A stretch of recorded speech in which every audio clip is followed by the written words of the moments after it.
Thank you so much for coming today.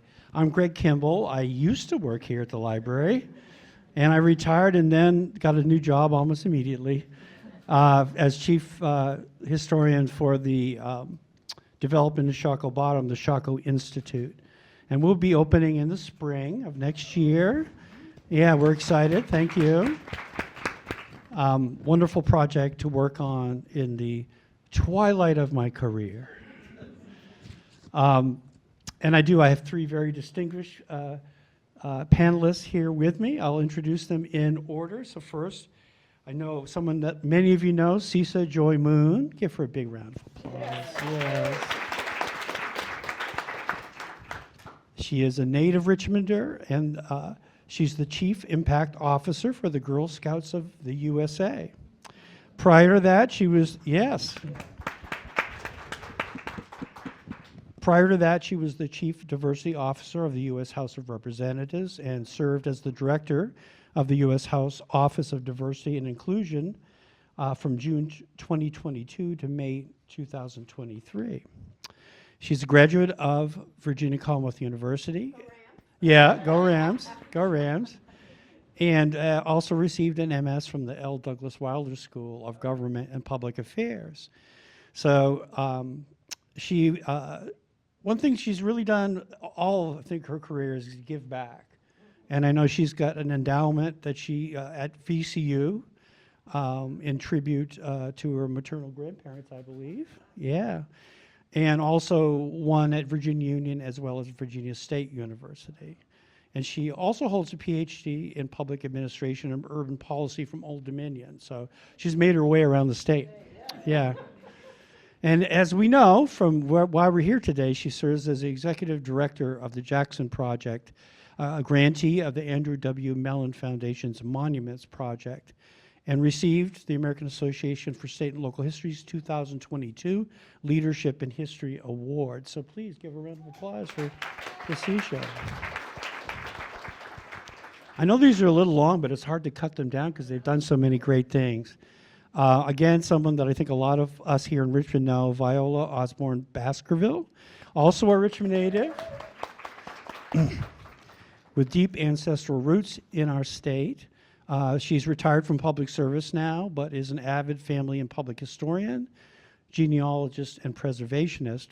She spent 18 years of doing public service in the Richmond City Council, the city's planning commission, and as a member of the Virginia House of Delegates, and as Secretary of Administration for the Commonwealth of Virginia from 2006 to 2010. She has spearheaded numerous public history projects, most recently organizing citizens to save Richmond Community Hospital from demolition. Yeah. She's worked on the placement of the Arthur Ashe Monument, the Virginia Civil Rights Memorial on Capitol Square, and also restoration and renovation of the Virginia State Capitol. Last but certainly not least is Anna Edwards, public historian, yes. She has a deep interest in particularly the history of Gabriel's Rebellion and that early national period, which I think a lot of us don't really know that much about, so that's a great thing. And one of the things that I think is most important about Anna's work is combining her deep love of social justice with the historic preservation element. I think we have to have both of those and understand that when we do these projects, they need to answer the questions about today rather than just be historical.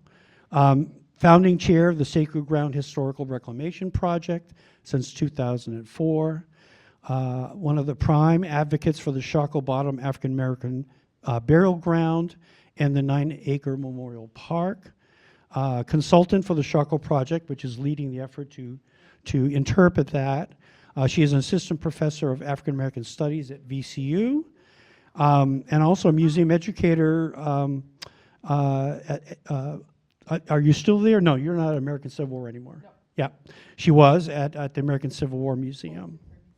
Yeah. Go Rams, right? And she's a member of a newly formed group, the Black Historic Preservationist Alliance, which is fantastic that that has been established and moving forward. Because I think, as you'll hear in our comments today from our panelists, I am just so excited that so many great things are happening in the city of Richmond.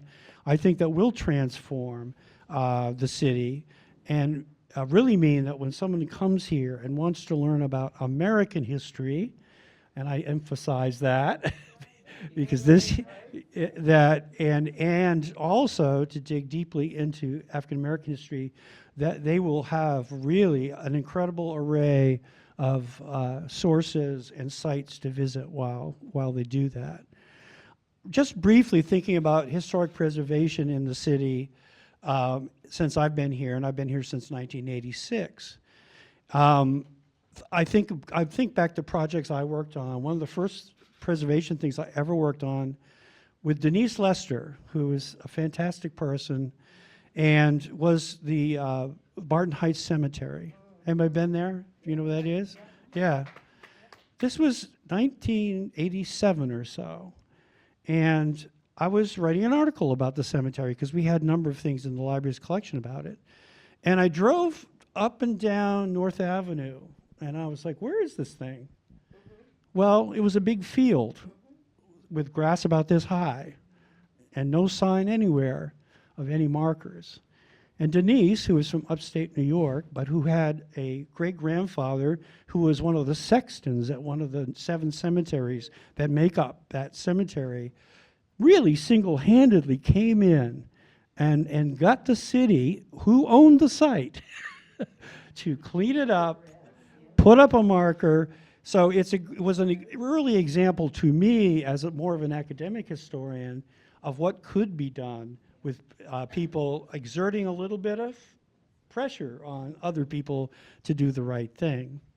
I think of all my work at Tredegar Ironworks and restoring that site, and some wins and some losses, frankly, in terms of that landscape.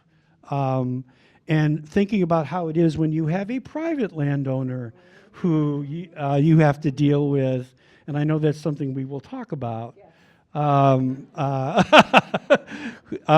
terms of doing the right thing, the archaeology, and of course we'll get into the whole issue of what the law actually says we can expect or do in terms of review of any kinds of historical resources. And finally, and I want to end this on a hopeful note, and particularly thank Anna for her work on this, but to me, the work in the bottom when the ballpark was proposed was a watershed in my mind.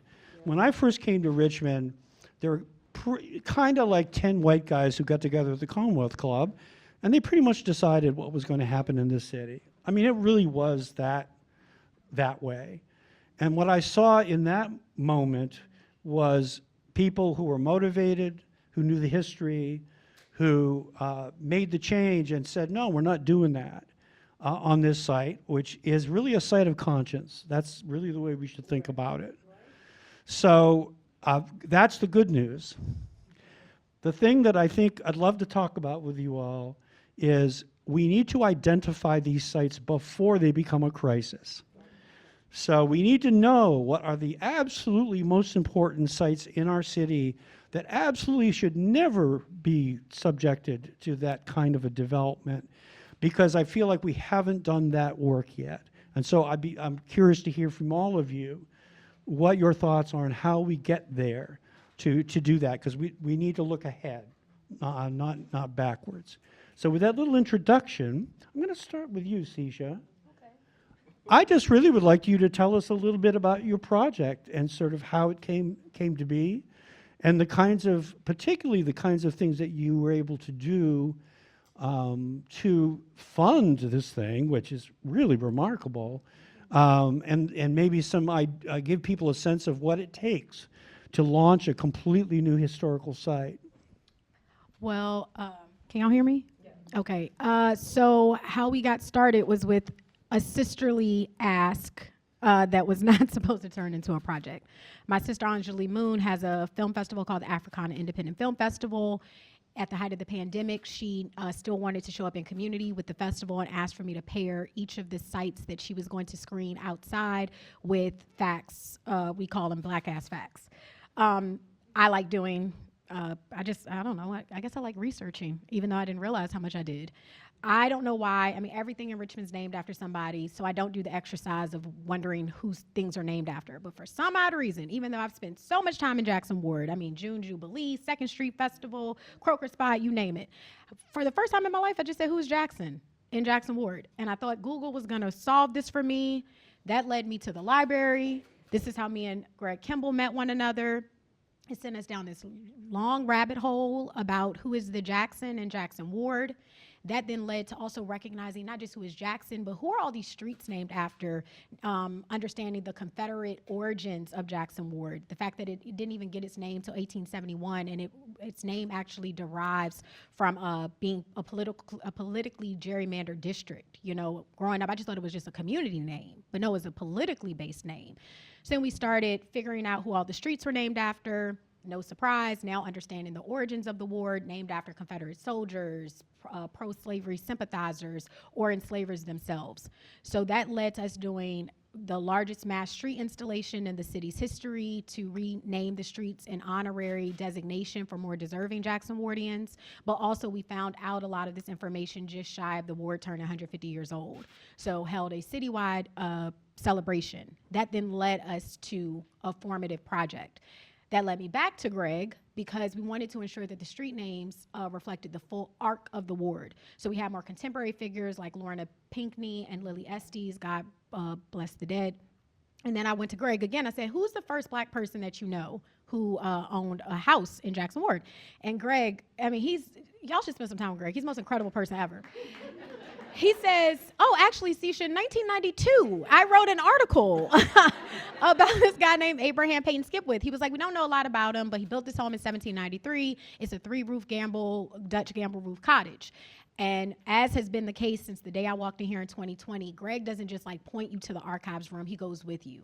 And he goes on the journey alongside you. And that led us to Abraham Peyton Skipwith. We'll talk about him a little bit later, I'm sure.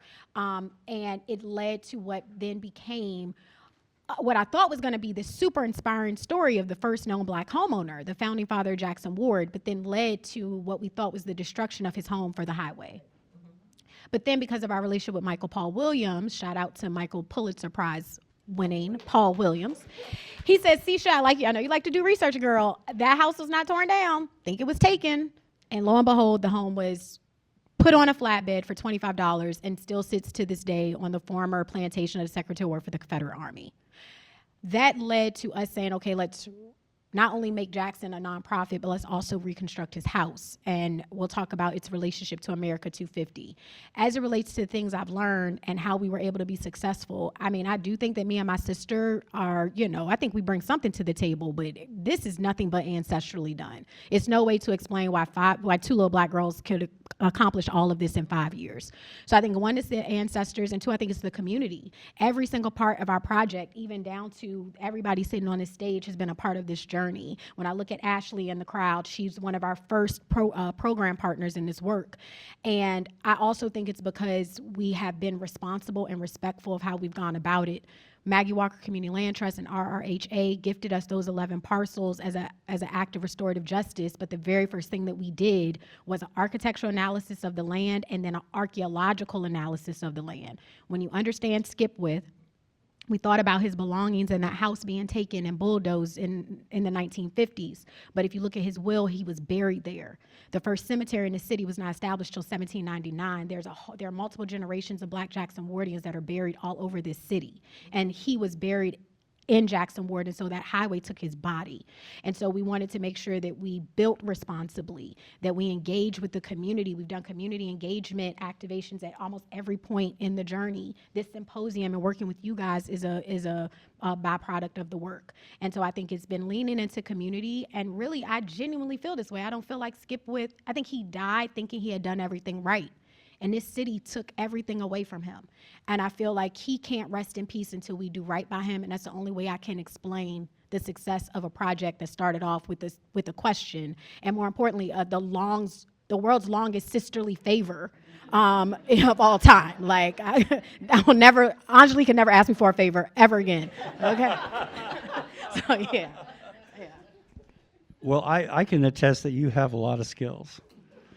And I'm sure some of those came to bear when you got the Mellon money and many other things that you've done to make this thing happen. But I really appreciate you're talking about the community of people who really care about this history and want to see it move forward. And it's the best.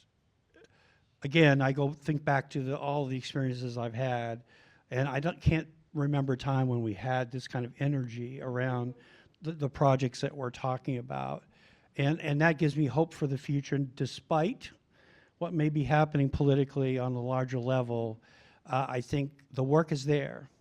Say one more thing Sure. really quickly, and also community. Yes, Jackson Ward is the first historically registered Black urban neighborhood, but I had somebody come to me early on in the project when we first released the rendering of the Skipwith Roper Cottage and the Jackson House, and house is spelled H-A-U-S.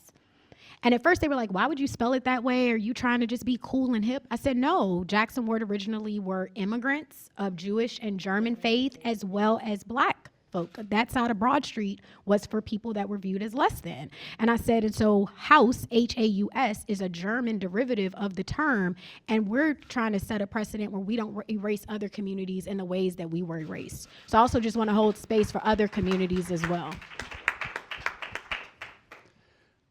It was a remarkably diverse neighborhood, which is one of the things that used to surprise people when we would talk about Richmond in that period. Is unfortunately, slavery was the means of control, and in a sense, our idea of racial segregation is what we think of as equals racism.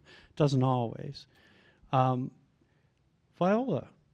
you have worked on so many different projects. I don't know which one to ask you about. But I'll let you decide what you might, maybe one that, again, gives us some lessons on how one gets projects done. Well, let's talk about, my microphone right? You hear me? Okay. There should be a button on it. It should be green. Now it's on, right? Perfect. Okay. Let's talk about the most recent one that took all of my life in 2024 and still taking piece of it. And I want to start where one of the pieces Sesha talked about was community. And the other piece is the Black press. The particular building was Richmond Community Hospital, which was supported in the turn of the century by the Black press and the Black community. It was the information that the Black press gave to the community that furthered the development and ensured the development of that hospital by Dr. Sarah Garland Boyd Jones. Even though she died in 1905, her dream lived on because of the community involvement and because the word was in the press. So I want to start at those two pieces. And it was the press in 2024, the Richmond Free Press, that first announced that Virginia Union University, the property owner of Richmond Community Hospital, was set to demolish the building because they were wanting to plan market rate housing. This wasn't even housing for students. This was market rate housing. Virginia Union University is a HBCU, private HBCU. The hospital is on private property, and that community adjacent is Frederick Douglass Court. So you have a residential community, African American, started in the 1920s for the upwardly mobile Black community. You have a university, an educational institution as an anchor, and then you have a hospital servicing the Black community, not only in Northside, but Richmond at large, because the 1920s, 1930s, the city of Richmond, the state of Virginia, certainly under segregation and Jim Crow, did not want to provide healthcare services for the growing needs of the Black community. So Dr. Sarah Garland Boyd Jones, other Black physicians understood this, and they skillfully navigated that Jim Crow lane and said, okay, you don't want to integrate. We understand Jim Crow, but we understand also that our community has needs for better hospital care and hospital services. So they galvanized themselves together to make that happen. And in 1932, they received approval, but they needed 2 more years because they had to have an ambulance bay. And then in 1934, they finally opened at that building that is now at 1209 Overbrook Road. So because of the strength of the community, that was put in place. The fight last year was because of the strength of the community that said, no, we will not allow this to happen.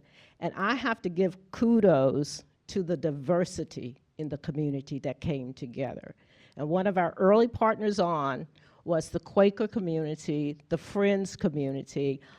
He is no longer with us today, but Alan Shincius came forward after I wrote a letter to the editor of the Free Press and said, we cannot allow this to happen. So we started an informational page, our Facebook page. We started to let people know what was going on. People wrote letters. Thankfully, we had letters from the JXN Project that supported us. We had information and letters from the defenders that supported us so that people could see that this was a grassroots across the spectrum support. We had letters from sororities that supported us. We had letters from different organizations. Preservation Virginia put it on its list of most endangered spaces for the Commonwealth of Virginia. In fact, it was #1. Historic Richmond Foundation came to the table. We started with the yard signs because, you know, Richmond loves these yard signs. It doesn't have to be a political season to have a yard sign in Richmond. We upgraded the yard sign and put a QR code on it so the younger generation could get the information about what was going on. We did what Alan would call a kabuki theater, which means that we just planted ourselves on the space. We reclaimed the space, literally reclaimed the space by having Sunday services there. We called them Sunday community, communion on the lawn, I guess is what we called it. And we chose a color to unify ourselves. So we used green because green is the color of the hoods of the physicians when they graduate or receive their medical degrees. That was our color of conscience for the movement. And then we had an altar in front of the hospital so that people could not only give contributions, because we needed to have money to make these things happen. For the yard signs, we had to have money. But we also had individuals to just testify what was their story, how were they connected to the buildings, because these buildings are more than just bricks and mortar. These buildings have stories related to them. And when we can start to humanize the building, when you can start to tell Skipsworth's story through the building, when you can start to tell the stories of the enslaved people, what they were going through, then that lessens the opportunity that people will want to demolish it. It becomes meaningful to them in some way. The other opportunity that we took advantage of was that in the year 2024, it marked 90 years since the actual building was opened. And this building was not the original Richmond Community Hospital. The original Richmond Community Hospital was at 406 East Baker Street.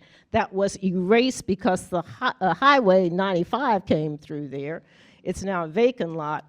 But it moved from 406 East Baker to Overbrook Road. But in 1934, it opened the second building there. And 1934, it opened the second building there on Independence Day weekend.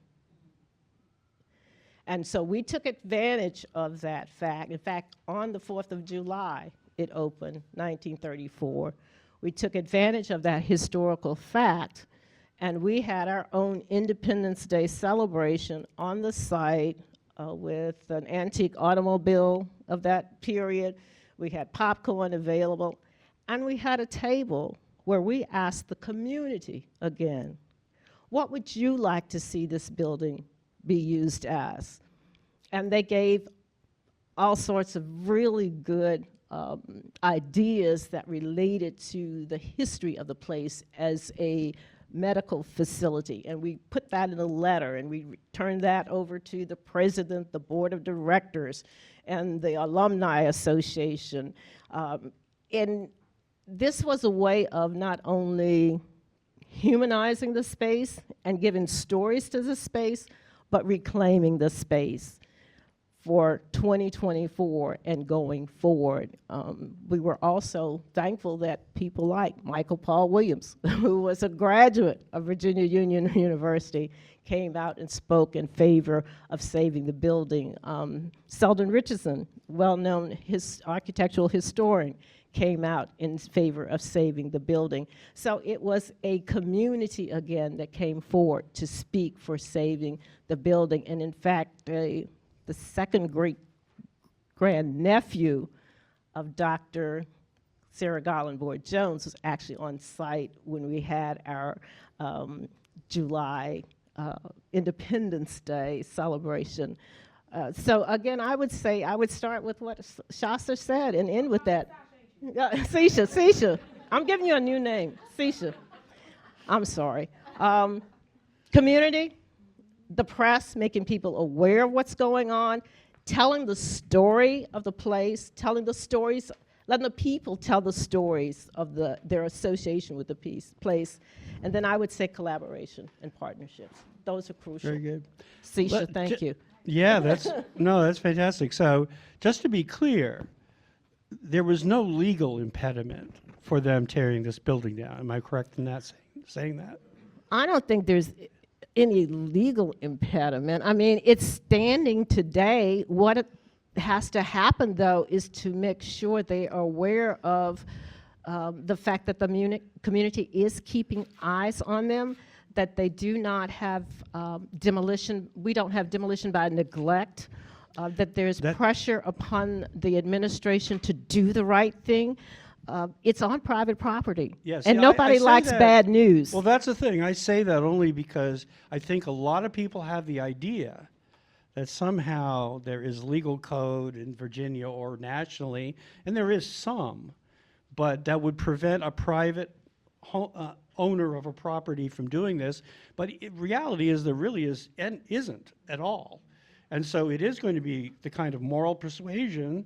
Bad press. Nobody wants bad press. So I think, unfortunately, that's an important lesson we have to understand about this process.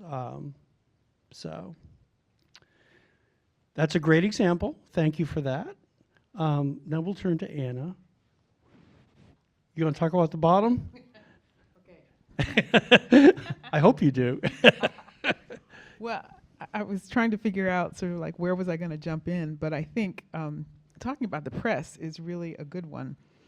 So I'll start by saying that the progress, the significant progress that we were able to make came because, one, we didn't know anything about what we were doing in the beginning, and it was really an effort to educate the public.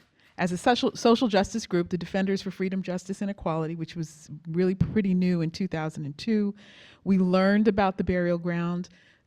Several of our members already knew about Gabriel's Rebellion and had done for years. My husband, Phil Waledo, was at that time writing for the Richmond Free Press and had written a story about Gabriel's Rebellion, and he'd actually written about him before in Milwaukee when he was there. So I learned about Gabriel from Dr. Audrey Smedley, when she published her book, her anthropology book on race in America.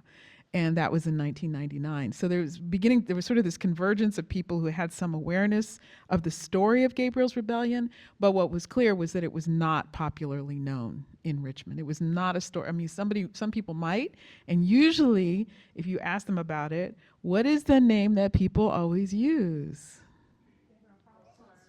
Now you will never say that again.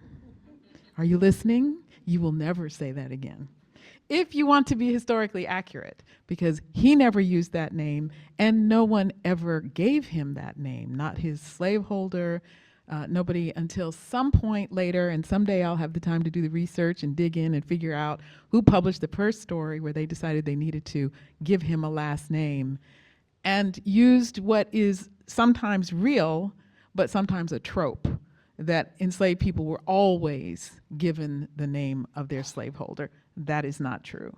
So, but in any event, so all of these things are happening, and to sort of, when we really decided that one, we needed to, we really wanted to publicize this story and make it popularly known, because we felt like the story of Gabriel's Rebellion ties us to the story of the American Revolution, but it really more effectively and at the same time ties us to the story of the Haitian Revolution, the Black struggle for freedom in this hemisphere. And that, that a story of a failed rebellion or a thwarted rebellion should not be dismissed simply because they weren't able to pull it off for the various reasons they couldn't. But what went into the attempt and the timing and the context, the historical context for that attempt, is a remarkable story, and it took place here in Richmond, and it was not understood. And not only that, the site from which we were sort of using as our pulpit, the African burial ground down in Shockoe Bottom, because at that time, many people sort of understood or kind of slipped past the fact that there was information, but we believed that the gallows where Gabriel had died had been on the site of the burial ground. And so 8 blocks away, 25 years earlier, right around the time Gabriel was born, there was a very potent speech that was given at St. John's Church, right? And what's the short version that we call that speech? Or give me death. And does anybody recall what is the slogan that Gabriel and his people were going to march into Richmond behind? Louder. Death or liberty, right? Which is a literal translation of that which Toussaint Louverture used in Haiti, right? So mort ou liberté. So we are talking about, you know, we always have to be careful about assuming too much. But in any event, we know that people were aware of the Haitian Revolution. We know that over time, and you can point to Frederick Douglass, that the Haitian Revolution was pointed to regularly by Black advocates for abolition, and in fact also for motivation to enlist in the United States Army following the, what do you call it? Emancipation Proclamation that, that also created the United States Colored Troops, right? So all of these things. But at that moment, we were just trying to sort of make sure people knew it. We picked October 10th as the day to unveil the first historic marker in the city near the burial ground. The following year, so we formed our group as a result of that event, at which we had a symposium, and which included Michael Blakey from the New York African Burial Ground, Douglas Edgerton, who had written the most well-known book to that point about the history of Gabriel's Rebellion. It included Elizabeth Camborian, who was a local historian and student of Phil Schwartz, who was also on that symposium, who was a historian of slavery in Virginia. And I talked, and Phil talked, and Reggie Gordon, who was a member of the Defenders for a hot minute. He also was a part of that. And then we held the unveiling, and we had 200 people show up to this thing. And I have to tell you, when you're talking about why things work and what happens, people showing up to people who they didn't know. I mean, we were new. We were just like big mouths and not experts. But people kept showing up. And that begins to tell you something after a while, right? That somehow you have found the path and you're on it, and you're gonna and you stay on it. So the next thing that happened structurally is that we wanted to make sure people did continue to know. So we established the October 10th annual gathering. We just held the 23rd annual one on October 10th. So you can permanently put that on your calendars, please. But we also launched a radio show along with, as part of the slate of the first programming that came out of WRAR, the community radio station. So we got to be a part of that first. And then we started a newspaper. So newspapers, the press, the community press, the black press has always played a key role in moving campaigns that center the community forward. And so our newspaper started that year and is still going on and is still all volunteer, right? But it's, okay. The editor will appreciate that. So really that common thread, right? Community, right? It is us saying, we were building, and that's hard to it's hard to tell all of it, but we were building on work that had been done. There was a group of women in Henrico County who worked with Supervisor Frank Thornton to put up the historic markers at Spring Park that told the story of Gabriel's Rebellion in the vicinity of where they lived, right? And we were told about that, but we were told they didn't want to be public about it. But we wanted to acknowledge them, so we would acknowledge them, especially in those early years. The Slave Trail Commission had been working on elevating the history of slavery in Richmond by curating a trail along the south side of the river that then makes its way into Shockoe Bottom to articulate the journeys that people experienced going through slavery. There's just so much work that was going on. And then I have to say that one of the things that we really have to point to in terms of kind of jumping on a momentum that was already building is the work that was being done on the New York African burial ground.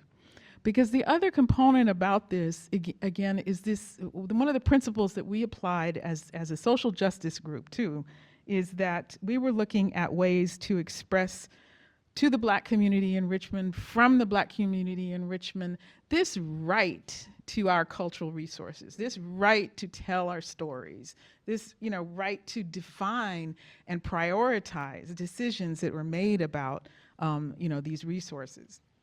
And Michael Blakey and all of the people that end up working to properly research and care for the remains, the 400 plus remains that were unearthed by bulldozer, at least initially in New York, which is reminiscent of the East Marshall Street Project here, so we have a story here. One of the things that he did specifically in writing about it, because he's a scholar, scientist, is he defined this term, descendant community. And so we go from saying the community has a voice and has a right to claim these things and to assert itself, but he has made it basically an academic term that is now making its way around the world as a tool of essentially indigenous rights for voices that have not been able to claim space in an official kind of way, right? So now we are working, we now have an assumption that didn't exist 10 years ago, 15 years ago, that the descendant community has the right to make claims on these resources that we encounter, especially for the example with cemeteries. We have a lot of cemetery activism going on right now, and each cemetery is distinct in the challenge that it faces and the assets that it has to contribute to the struggle. So the Shockoe Bottom, we now call it the Shockoe Bottom African Burial Ground in order to distinguish it from all the others. But 10 years ago, we were still just calling it Richmond's African Burial Ground, right? And the historic name on the only map says burial ground for Negroes, and we can get into a political conversation another time about why we're not using that. But that burial ground has been so far under fill that archaeology has not been able to be done. So we don't, and we know already that the records have been lost for a long time about who might be buried there. We may never find out who was buried there. I think we will. I think it will be that kind of adjacent, perpendicular intersections, where we'll start to begin to find that out. But so that's not our first struggle. Our first struggle was to protect it from being turned into, a site is infrastructure for a baseball stadium and luxury condominium development.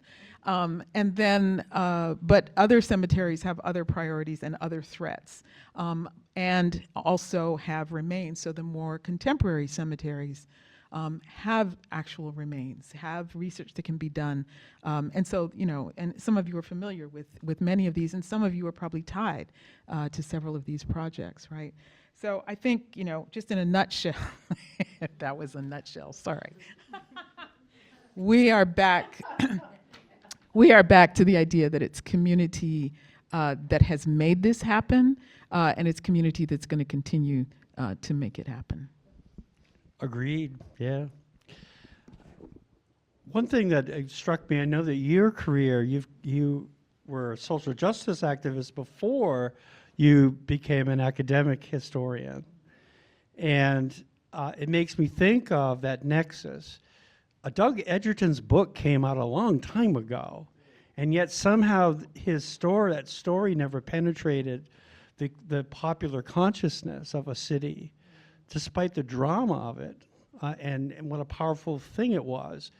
How do we do a better job of translating some really amazing scholarship, but is not really consumable because it's done by academics, to a more popular audience? So that, because part of defending these sites is going to be, who cares? Why is this place so important that we can't tear it down? So all of you I'm going to let you have a free-for-all now. Yeah, have a conversation about that. What are your thoughts on how we do a better job of creating that nexus and allowing regular folks to get involved in the research process as well? I'm just going to start by saying, one, we have to bring it out, right? So that's sort of the first responsibility, is to bring it out and make it accessible. And the other point just left me, so I'll stop talking now. What was it? I'm going to kick off something I learned in my short, brief life as being an elected official. Give people the information they need to be empowered. Tell them the truth.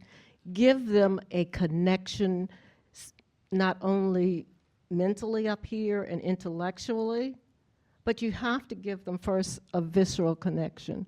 When you give people a visceral connection to a site, all of that other stuff has to be bibliography, in my estimates, because you need the energy and the momentum and the wherewithal of the people to take the lead to make things happen.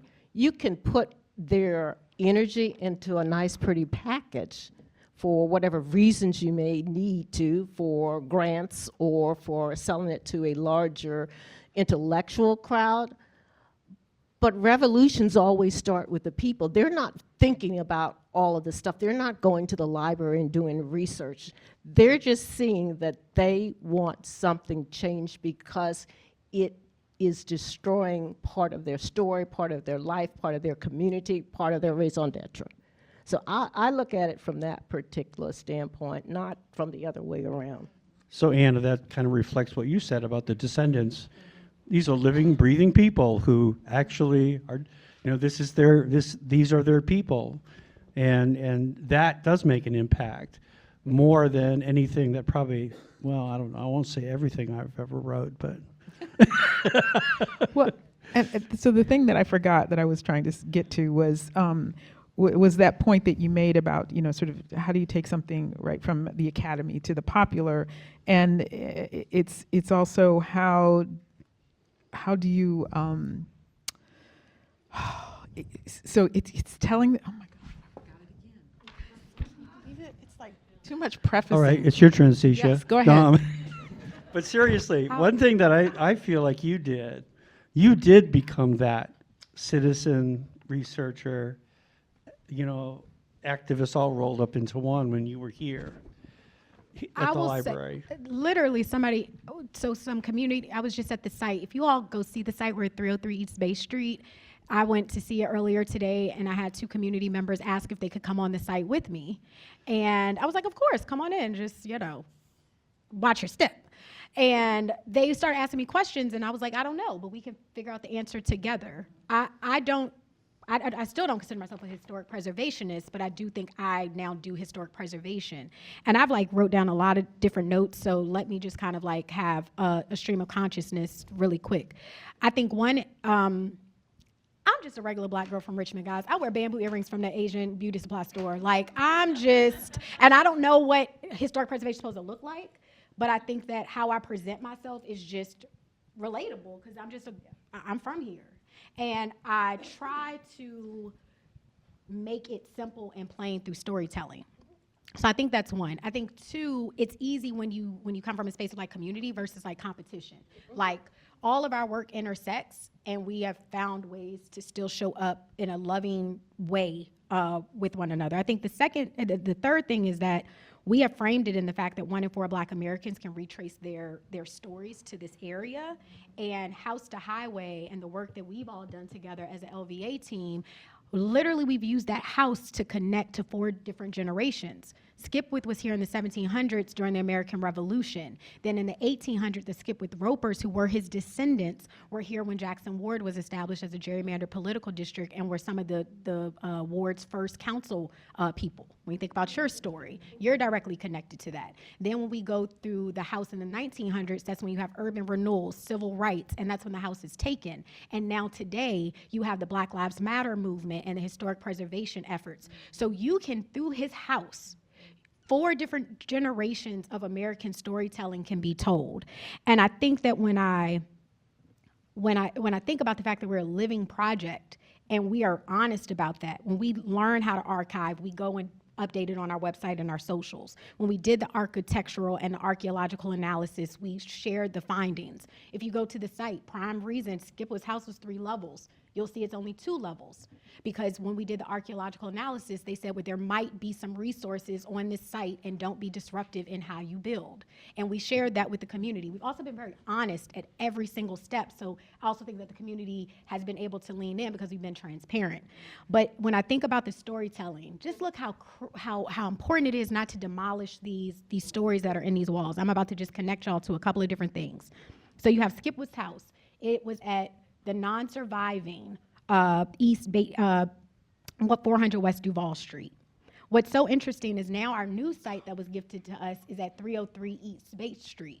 When we did the archaeological analysis, we started to uncover all of these medicinal bottles.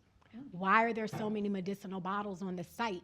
It's because it's the block up from 406 East Bay Street where Sarah Garland first practiced medicine. The house. Yeah, the With house. the house. We were able to recover things from her site because the construction pushed things the next block over. When we also think about the John Marshall House, I know it's in, and some of those artifacts, Barbara, aren't the medicinal bottles on view? When you think about the John Marshall House, we were shooting a documentary and we shot at the John Marshall House because Skipwith was enslaved by the Ambler family. The Ambler family were the parents to Polly, who became the wife of John Marshall. So when you think about that house, he's directly connected. St. John's Church, the reverend who served as Skipwith's executor was John Blair. He was best friends with John Buchanan. He preached at St. John's Church. When you think about even the land that we are now on, Maggie Walker owned parcels on that particular block, and Edgar Allan Poe's foster father's home was relocated to that site. So I also think, like, even when we think about Gabriel, Brother Gabriel, I didn't know anything about urbanized enslavement. I had no clue about the leasing out of enslaved laborers, but Skipwith's original house was on Henrico, was in Henrico, and literally Brother Gabriel's journey into Richmond and the city center had to pass by that particular community. When I even think about the small window of manumission, Barbara, what was the date that you can manumit yourself in Virginia?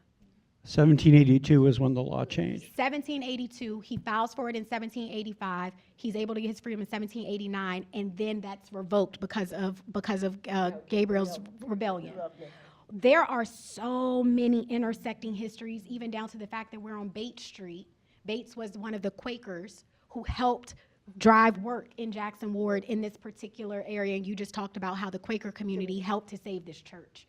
I think why we've also been able to pull people in is because we found a way to elevate everybody's history in the work because all of our histories are interconnected and they're not as black and white as Richmond raised me to think that it was. Absolutely not. Yeah, it's fabulous. So maybe that is a sign, and I think historic preservation folks would like to do this. It's difficult to do, is to really, as you say, think more organically about what a community actually is, what a city is, what a town is, what a county is, and there are all these intersections. And again, maybe that's a way to frame thinking about the big picture of historic preservation. What's going to be the next battle after community hospital? And can we do ourselves a service by anticipating that and looking across the entire landscape of the city and saying, let's really think about what other buildings are in danger, where are they, and how, and do the hard work of the history. Because, sometimes something gets threatened, and working here at the library, people would call us up and say, in 2 weeks, we need to, do a report on this building. We don't need, I'd much rather have that already done and be able to defend an important site. So is there a wider lens we can put this in that might assist us? Can I just say one quick thing? You do have to know the history because a lot of Anna's work goes down to the burial ground. I had no clue that Jackson Ward originally extended to the burial ground. So if you don't know, if you don't know the history, you don't even know what to protect in an odd way. I think this is a great opportunity for doing surveys, community surveys of where in your community, talking to people who've been there for some time, getting that story down, that oral history. Somebody 75, 80 years old could probably tell you about something that used to exist in your community that you didn't know about. So that could be a project for community organizations, civic association organizations. I just want to say some really other interesting connections that we have. Your Jackson Ward community was also part of the individuals there. Your Maggie Walkers and your Virginia Randolphs were instrumental in making sure they partnered with the physicians to make Richmond Community Hospital develop. Spotswood Robinson's ancestor started Frederick Douglass Court as that community, and you see his descendant being on the federal court there with Robin Marriage, who fought, segregation, cases in Virginia. So it's true. There are a lot of intersections, and our roots go deeper than we really realize. But I think there's also the opportunity in the city to make our newcomers more aware of the history. And I don't know how that can be done better, maybe on the university level through corporations in your Africana studies, to coordinate different organizations, through students learning about the community. People come here not only as academics and students, but newcomers coming here as residents are not aware of the history here, and no wonder there is this onslaught of buildings going up and demolition happening, and people not being in protest about what's going on. Yes. I'm going to turn to some questions, because I know that's probably a few here in the audience. I think we have one right here. Hello, thank you all for your time and everything. Hi, Anna. But so I have two questions. Cheyenne. My first question is from Ms. Baskerville. What is the plan for the hospital? And then my second question is, and this is for anyone on the panel, how can I be involved in your projects and alliances that you've all founded? Thank you. First of all, that's a question the first question was for the president of the university, the board of directors of the university, and for the Student Alumni Association. How are they going to be engaged in making sure that they are responsible to the community? One of the last almost desperate acts that happened was toward the end when an individual filed a lawsuit against the university. Of course, because the university owns the property, you have to have standing to bring suit against the university. It promised that it wouldn't demolish it, but there's also the need to continue to have pressure on the university not to do that. So the question that you first asked me is a question for the university and their commitment to not only the community, but to Black institutions, Black history. I mean, it is a HBCU. How can one HBCU be okay with the demolition of another historically Black organization and institution? So that's what I would respond to that first question. The second question? How can I get involved in the projects and alliances that you all founded? I don't know if I've founded formally one, but I think continuing to make information known in your network that this is a place of importance that need to be saved. We do have our Facebook, our Richmond Save Community Hospital Facebook is still up. So we post information as soon as we get it there. But right now it's it's been really quiet. I don't know what's going to happen. Oh yeah. My community. My association. We do have membership starting November 1. And we would welcome new members into our organization. I can give you the information privately, or if you want the contact information. But the Richmond chapter of AUGS is AAHGS, which stands for Afro-American Historical and Genealogical Society. And we are celebrating our 15th year. We focus on professional genealogy and also Black history.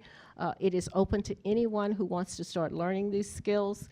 We focus also on making sure that we interact in partnership with other organizations that are interested in learning more about how to develop their skills.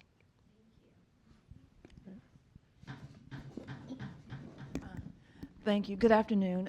I really appreciate the panel. I have like a few quick comments, and there might be some questions baked into them. As I'm listening to all of your remarks, my mind is just abuzz. And one thing I'm thinking is, and you're sort of saying it, but I want to say it more emphatically because I don't know what's being done. There are all of these historical sites in Richmond. It's a very historical city. So I'm thinking, Sesha, maybe you and some other stakeholders, volunteers, can get together and just create a map of all of the historic sites in Richmond and be working on getting historical markers for them, because I believe there are always good actors and bad actors. It's a little more difficult to disturb something that has a historical marker on it. For instance, I live in Shockoe Bottom.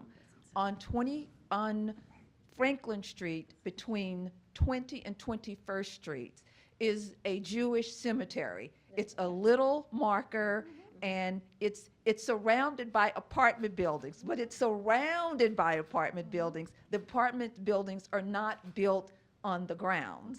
There is the marker. So I'm thinking like the cemetery that you helped save that had the overgrown grass.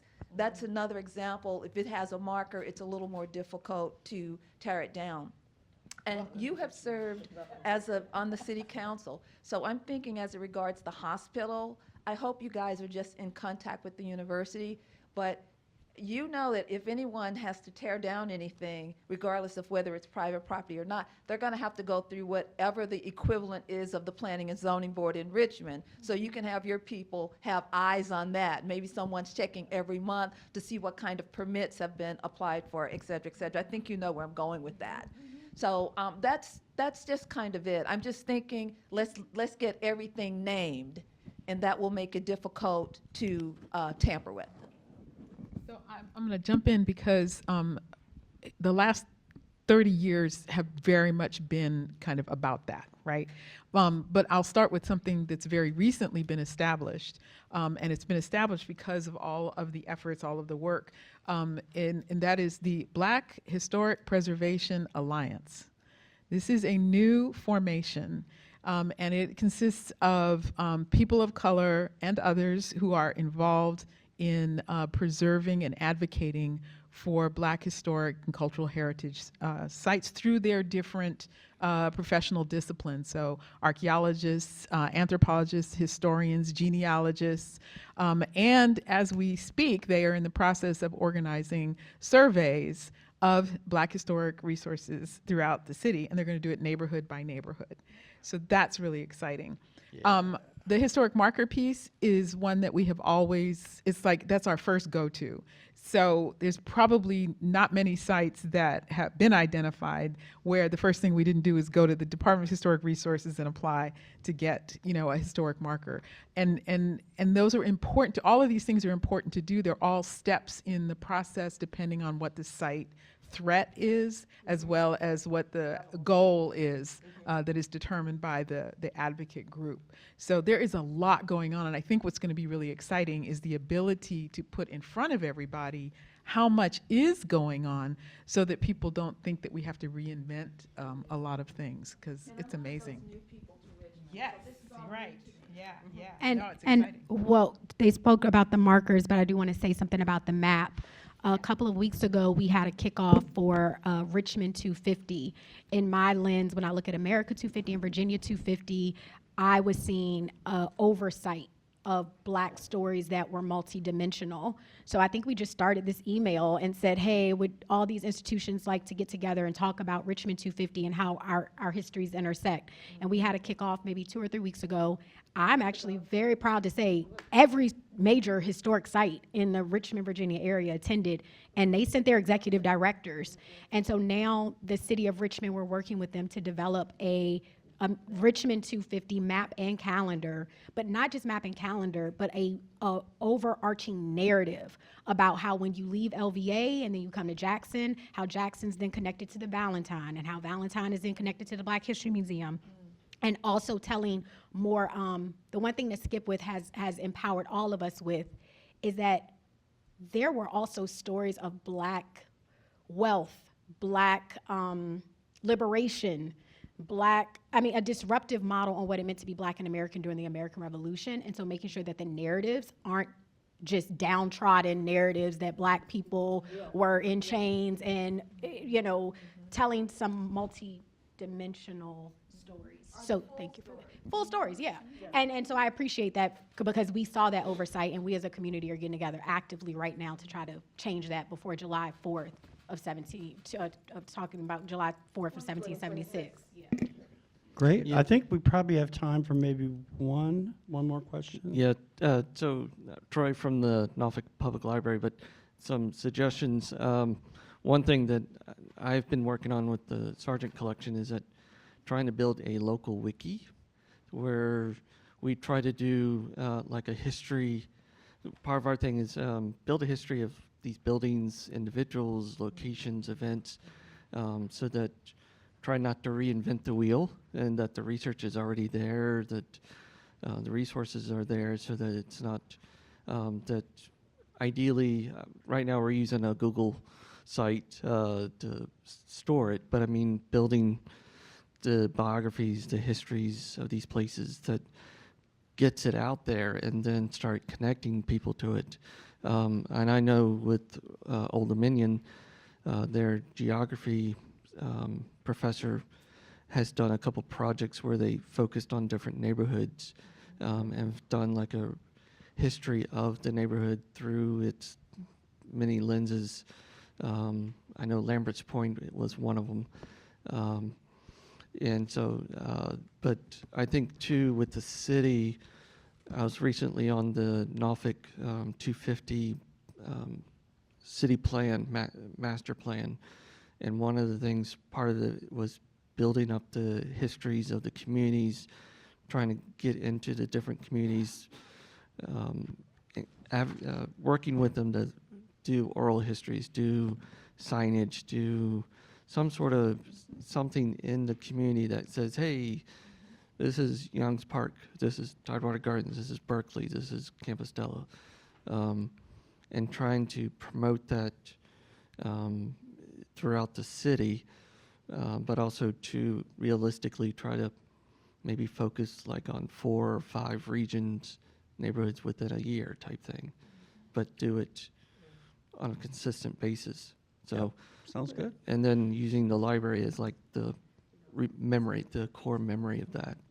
Very good. So, I'm going to leave you with this thought. First of all, I want to thank the panel. Please do.